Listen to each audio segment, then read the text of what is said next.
man. I do what I do. I brushed it off. I thought it was just, just a movie, Hollywood. Thought it was just one person's opinion. But the more I live, right, the more I realized that this was not an aberration. It was a pattern. So for decades, right, foundational Black Americans, we'd embraced Africa.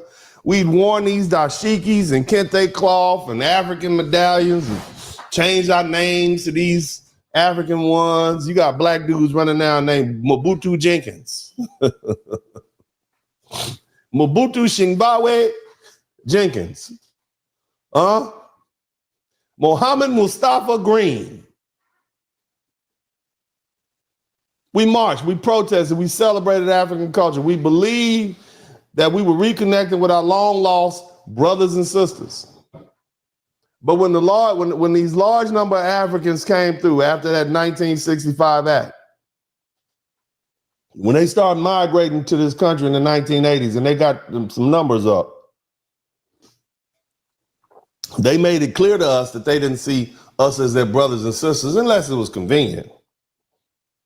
And they also carry with them some deep-seated anti-Black American bias and intraracial bigotry.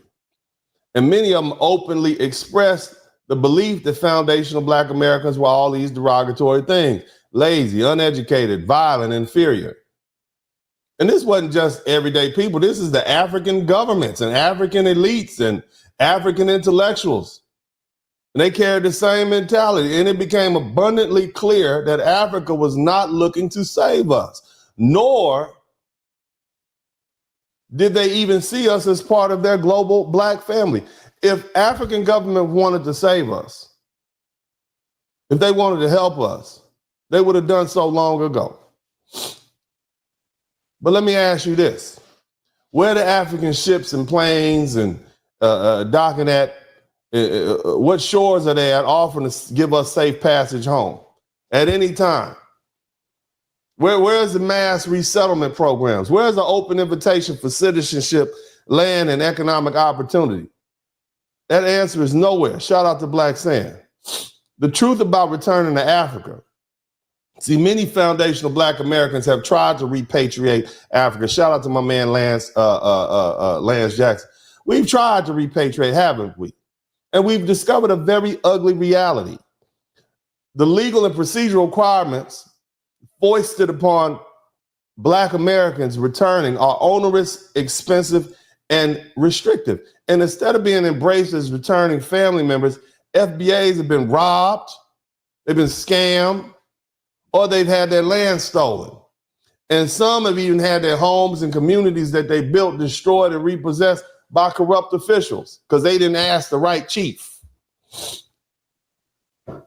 And despite our attempts to reconnect, we still considered outsiders, never fully accepted, never fully integrated, and never fully African. Look, the best we've been offered, a year return. 1 year, I guess, 1 year, right? Nothing more than a money grab. They had some concerts. You see, they made some money. It's not about welcoming Black folk back to Africa.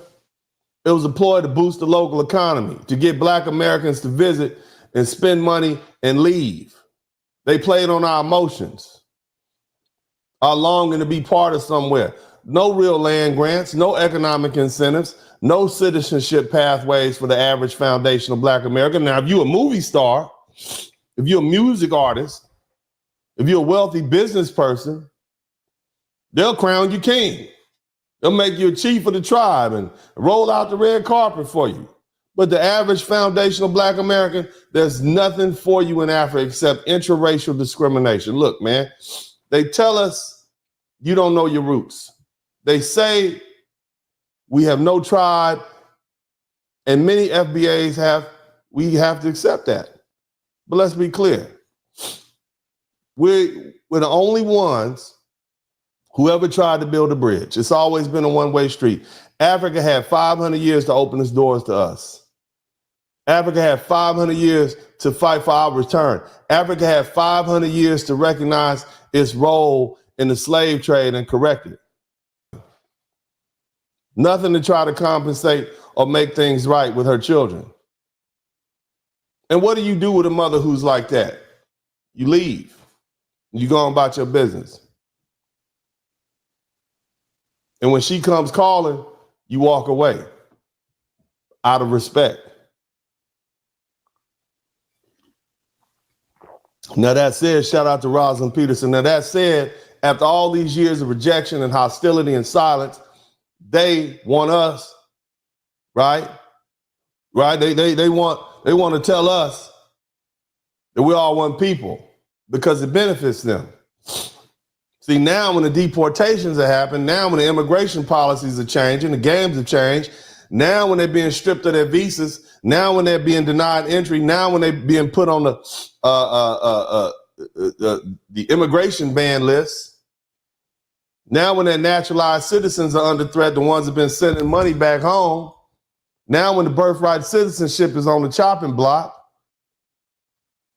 right? Even a minor theft to get you sent home, now they want to call us brother again. Let me be clear. We're not your shield. And we're not your saviors. We've had to fight this battle alone. We fought against slavery. We fought against Jim Crow. We fought against segregation. And now as African immigrants watch the system turn on them, as ICE rounds up their family members to meet the deportation quotas, as they see birthright citizenship headed to the Supreme Court, they suddenly remember, oh my God, we share the same skin tone. No, keep that same energy. Remember, we lazy. We don't work hard. Remember that. We're Akatas. You weren't there when we needed you. You weren't there when we marched. You weren't there when we were being brutalized. You weren't there when we were demanding for reparations.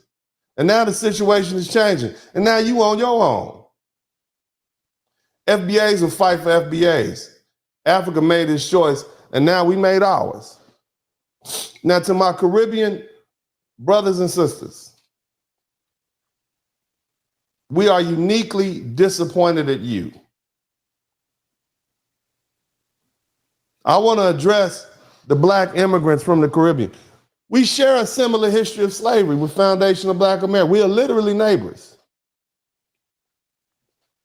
You would think that having endured the same horrors of European colonialism, chattel slavery, and racial oppression, there would be a natural bond between us. But instead, what do we see? The moment many of our Caribbean cousins arrive to the United States, they go out of their way to distance themselves from Foundation of Black Americans. They proudly declare they're Jamaican, Trinidadian, Bahamian, Haitian, Barbadian, Guyanian, whatever identity. And you make sure everybody knows. Whip your flags out. Shout out to Dre. You let everybody know, I'm not one of them. You act as though Foundation of Black Americans are beneath you.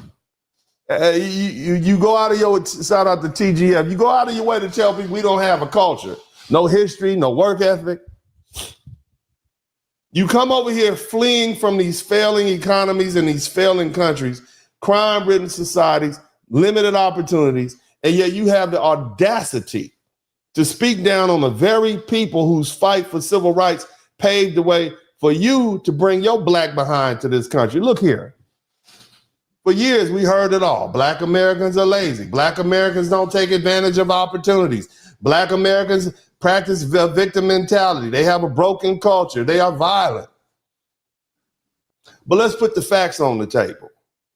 If Caribbean culture is so superior, why are so many Caribbean nations at the top of the list for the highest unalignment rate in the world? Huh? What did he say? What I said was Jamaica is one of the most violent nations on earth, and it consistently ranks at the top 5 of homicide rates. What I said was Trinidad and Tobago, your little twin islands, overrun by gang violence and political corruption and organized crime. What I said was the Bahamas, where violent crime and drug trafficking plague the country, is a horrible place to go visit. What's up? Welcome to the broadcast. This is Uncle D. People wash their ass in the tub, Kamala Harris. You would tune in to Uncle D. This black man talk, pull up homie, take a seat. Don't be a shadow watcher every day. You learn something and you earn something, and let them know and drop some money in the plate. It's getting cold, ladies, talking ratchet. There's a king here, grab your coat, zip your jacket. Keep quiet for a second, close your jaw. Attorney Spurling, this ain't pearly, know the law. Talking Constitution, pushing pins when he shootin', give him that. Masculinity, just for the record, sprinkle that. You can keep your cat, gotta cut it. Only cat he rubbing, gotta love it. I call it Holly Buddy. Gotta vote your interest, voting earns. Presidential, this is for the money that I earn. When you gon' learn, my people, that evil mixed with evil. No matter what you're doing, baby, this ain't equal. Sometimes when you're special, you get hated. The test is for the best, you're damn right, my people made it. Uncle D, Blizzard King, you been served, gotta know this. Now black men out here know we winning, gotta hold it now. Uncle D, you been served, get your notice now. Black men out here know we winning, gotta hold it now. Uncle D, you been served, get your notice now. Black men out here know we winning, gotta hold it now. Uncle D, you been served, get your notice now. Black men out here know we winning, gotta hold it now. Hey man, I'll do what I do. Somebody need to whip your ass. Get up and whip him, Sweets. Hey, don't be putting the money in my hand all rough. Take your ass out here. You buy you a Floby and cut your own damn hair from now on.